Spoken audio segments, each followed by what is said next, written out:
بسم اللہ الرحمن الرحیم۔ حدیث مبارک صحیح مسلم۔ رسول صلی اللہ علیہ وآلہ وسلم نے فرمایا، رسول صلی اللہ علیہ وآلہ وسلم شفاعت کی وجہ سے ابو طالب کے عذاب میں تخفیف۔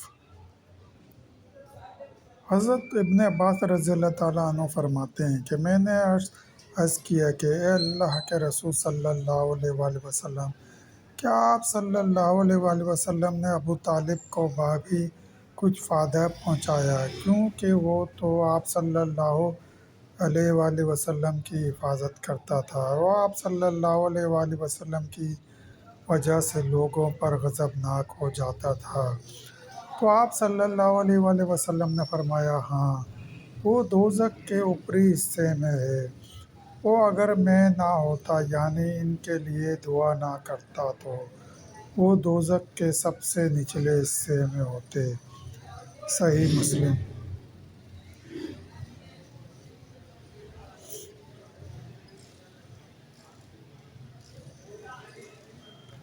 حضرت ابن عباس رضی اللہ تعالیٰ عنہ فرماتے ہیں کہ میں نے عرض کیا، اے اللہ کے رسول صلی اللہ علیہ وآلہ وسلم، ابو طالب آپ صلی اللہ علیہ وآلہ وسلم کی حفاظت کرتے تھے اور آپ صلی اللہ علیہ وآلہ وسلم کی مدد کرتے تھے، اور آپ صلی اللہ علیہ وآلہ وسلم کے لیے لوگوں پر غصہ ہوتے تھے، تو کیا ان باتوں کی وجہ سے ان کو کوئی فائدہ ہوا؟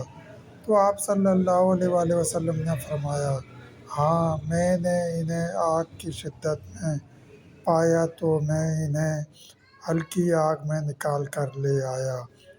صحیح مسلم۔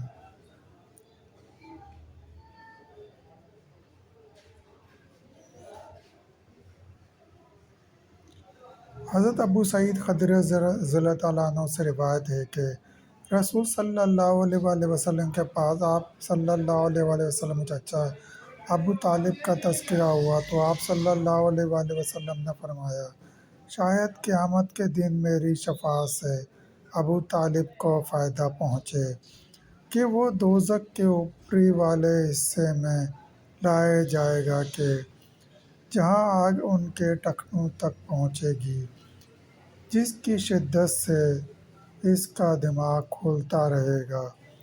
صحیح مسلم۔ دوستو، سلسلہ بھی جاری ہے۔ مزید حدیث مبارکہ سننے کے لیے چینل کو سبسکرائب کریں اور گھنٹی کے نشان کو لازمی پریس کریں، لائک کریں، شیئر کریں۔ دوستو، ویڈیو دیکھنے کا شکریہ۔